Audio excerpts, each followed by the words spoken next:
My wife and I have a 2-year-old son and have been married for 4 years. Our anniversary was a month ago and we found a nice, secluded cabin on Airbnb and rented it out for a long weekend getaway. My wife asked her parents if they would be willing to watch our son, and they agreed as long as we dropped him off at their house. That worked for us since it was on our way anyway. I was raised Lutheran and my wife was raised Catholic, but neither of us currently go to church and have not had our son baptized. My mother-in-law knows this and hates it. She thinks our son needs to be baptized or he will burn in hell. She's that kind of Catholic.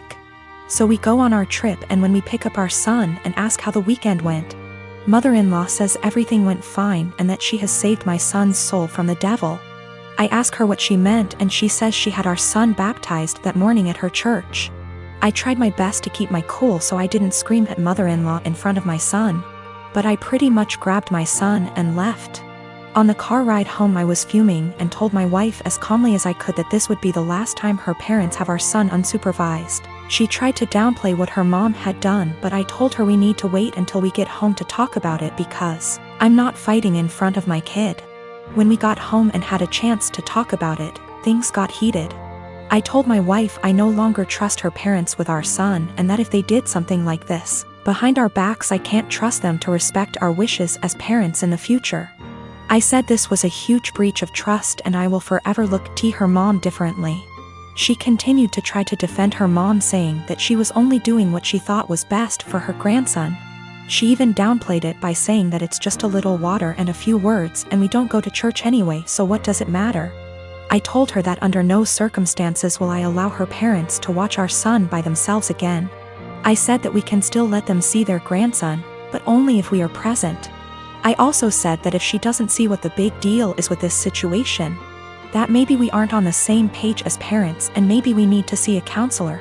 She started crying and said that this isn't the kind of decision I get to make on my own, and I'm an asshole for trying to tell her what kind of relationship her parents can have with our son. I told her that I no longer have any trust or respect for her parents and that I don't know if there's anything they can do to repair that. I told her what her parents did was unforgivable in my eyes and they put themselves in this position to lose privileges with our son. She's been trying to convince me to change my mind for the last month, but I'm not budging. To me, this is a hill I'm willing to die on. I, 29F, dated a guy Joe, 30M, for 3 months before he left me to go back to his ex Kim, 30F.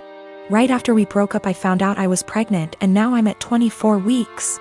I let him know and he was ecstatic.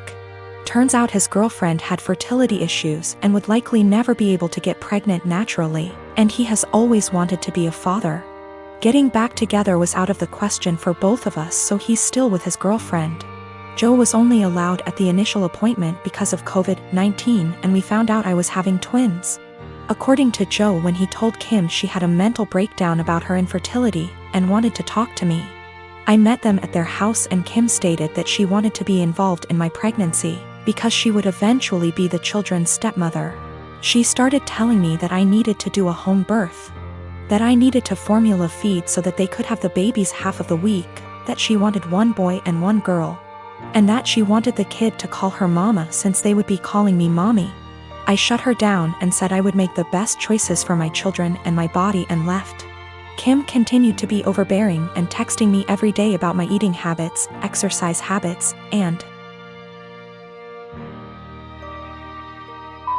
ing about how her job wouldn't let her take maternity leave. At the virtual genetics counseling appointment, she attended instead of Joe and took over the whole meeting trying to talk about her family history, which wasn't relevant. When it came time for my 20-week level 2 scan, they allowed me 1 guest and Joe suggested I take Kim instead of him, which I refused to do. Joe did end up coming and he found out the gender because I wanted to keep it a surprise for me so we could throw a gender reveal party. I put a pregnancy announcement on my social media and then she put up an announcement saying they were expecting twins, the non-traditional way, and how blessed she was. I was irritated but I kept my mouth shut. Then she threw a gender reveal party and posted it on social media. I wasn't even invited. She also announced that she's having a baby shower. I commented on her posts and told her to stop treating me like a surrogate, that the kids weren't hers. and that Joe didn't have any claim or custody of the kids until they are born. I then called Joe and reiterated all of this and stated that I would not be seeing either of them until we went to family court, and that my mother would be my birthing partner. He and Kim and some of her friends and family are saying I'm an asshole, and her mother even called and insisted I give her one of my babies. Like, this is the Parent Trap? I'm definitely getting a lawyer ASAP. Y'all have scared the shit out of me, but I'm happy you did. We used condoms because I do not react well to hormonal birth control, and I had to wait to get a non-hormonal IUD because of other medical issues. The Thursday I posted this, I went to the police and they stated that there was nothing they could do because a crime hadn't been committed. In my state, orders of protection are criminal or family, so I was able to get one against Joe. On Friday, I did get a lawyer and they let me know in my state there was nothing I could do as far as custody before the babies are born. So I will be leaving my state soon to ensure that this isn't my baby's home state and I can't be charged with anything. Kim came to my job, damaged my car, and broke a bunch of office windows. I work with kids, so she was arrested for not just the criminal damage and trespassing but also child endangerment, so hopefully that works in my favor. Also, if Joe did it on purpose, I don't think Kim knew, because she was screaming at me about how I stole her life and everything I had was supposed to be hers. I have orders of protection against both Kim and Joe. I left the state anyway, and Joe and Kim started harassing me again because there's no legal jurisdiction when you leave the state. But I have enough evidence that I was able to press charges in my current state as well, and will be pursuing a restraining order here. My wife, Irene, is very fit. She likes working out and has a proper exercise regime, etc.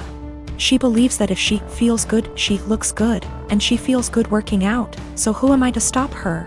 My brother, Will, spent the latter half of last year going through a messy divorce and now needs a place to stay.